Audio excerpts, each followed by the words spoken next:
Hey, welcome to Fascinating Frontiers, episode 60. Today is April 30th, 2026. Let's look at what's new across the frontiers of space and science. A Falcon Heavy is rolling toward the pad for its first launch in 18 months, while Europe prepares Ariane 6's second flight with 4 boosters. SpaceX just completed back-to-back launches of a Falcon Heavy and a Falcon 9. Both side boosters from the Heavy came back to Earth and landed safely at landing zones 2 and 40. This marks the vehicle's return after a year-and-a-half hiatus. The successful landings prove that rapid reusability still works even for these heavy lift missions. From an engineering perspective, it is impressive to see the same hardware fly again so reliably after that long gap. The precision required to bring those boosters down on target speaks to how mature the recovery systems have become. Now, while the Heavy was making headlines on the East Coast, another Falcon 9 was busy expanding the biggest satellite constellation on the planet.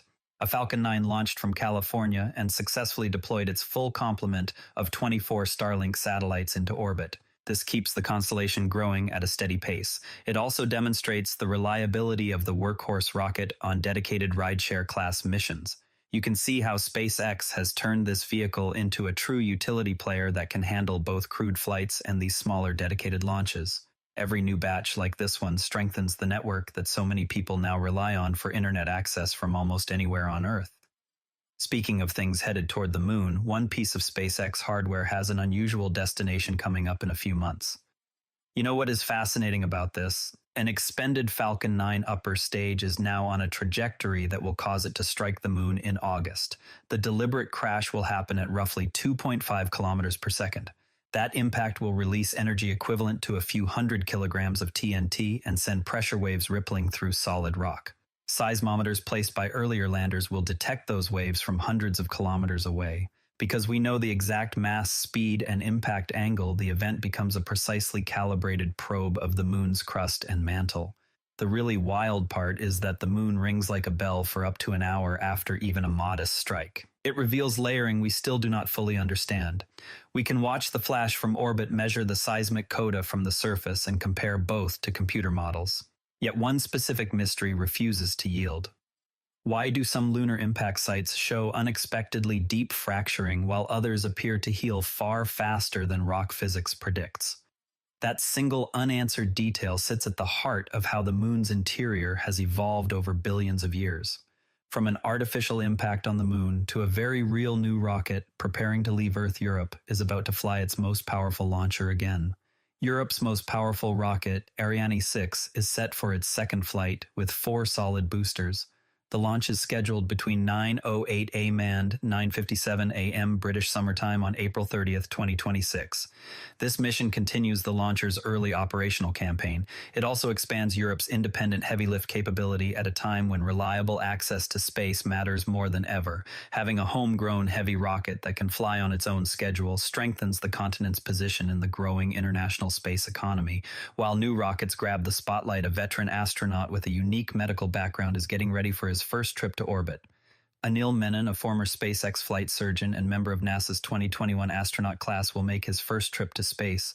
His mission launches on July 14th. He will head to the International Space Station. His background in aerospace medicine brings unique operational insight to long-duration expeditions.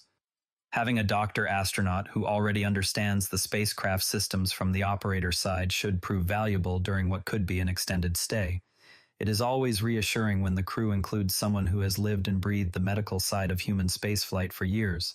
From the human side of spaceflight, let us swing over to what you can actually see with your own eyes this month. This month, the Big and Little Dippers are riding high in the northern evening sky. All 5 bright planets are visible right now. The Eta Aquariid meteors from Halley's Comet are also active. Sky and Telescope has put together a complete backyard guide that helps observers make the most of these sights. Even if you only have a few minutes after dark, you can step outside, spot the dippers, trace the planets, and maybe catch a meteor or two. It is a great time to reconnect with the sky without any special equipment. While we are looking up, powerful telescopes are still revealing distant galaxies. NASA's Hubble Space Telescope imaged the luminous barred spiral galaxy IC486. The image was captured on April 13, 2026. It reveals the galaxy's soft glow against the blackness of space. You can clearly see the graceful spiral arms and the stellar populations that trace them. It is a classic example of the structures that build the universe we see today. Every new Hubble portrait like this one reminds me how beautiful and orderly spiral galaxies can look from millions of light years away. From galaxies millions of light years away, we come back to our own cosmic neighborhood and a dramatic event from 1,000 years ago. On April 30th, 10/6, the brightest supernova in recorded human history flared in the constellation Lupus. It reached 16 times the brightness of Venus. The event was visible across China, Japan, the Middle East, and Europe. It was reportedly bright enough to read by at night. Some researchers think it may even appear in North American rock art.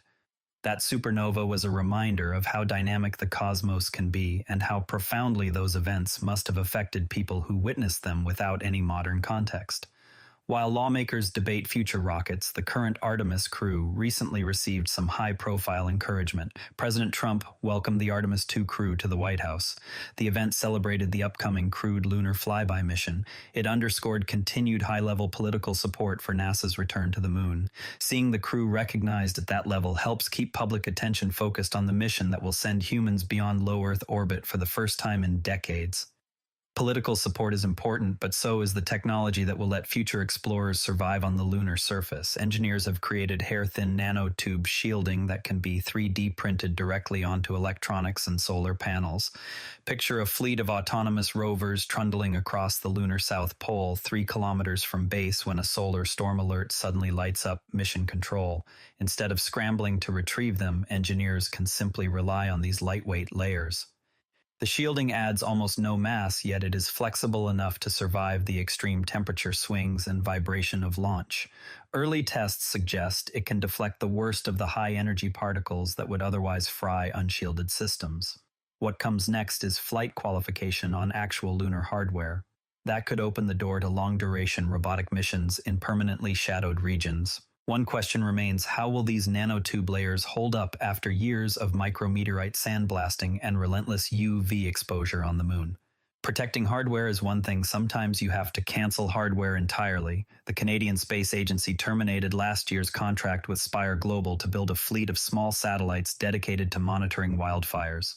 The decision ends one planned contribution to Canada's Earth observation capabilities. It is never easy to cancel a project, especially one aimed at something as important as wildfire tracking. Still, these kinds of adjustments happen as budgets and priorities shift across government space programs. On a brighter note, new materials and clever ideas are still moving forward at NASA. Al Nash from the Jet Propulsion Laboratory spoke on moving interesting ideas to selected Astra studies.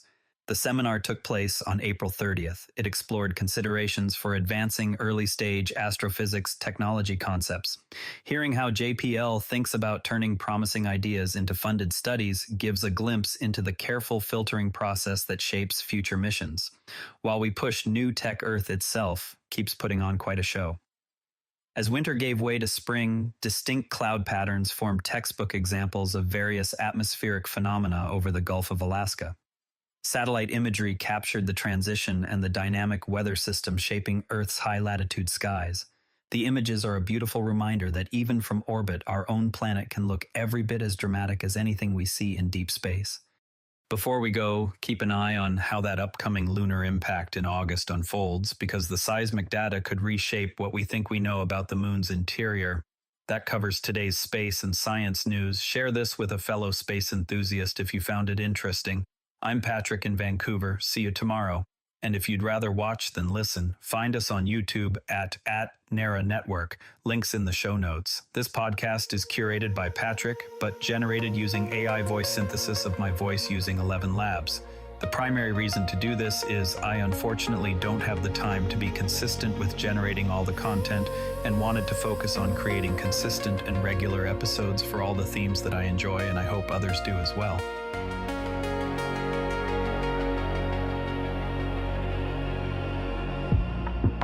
Drifting softly through the black.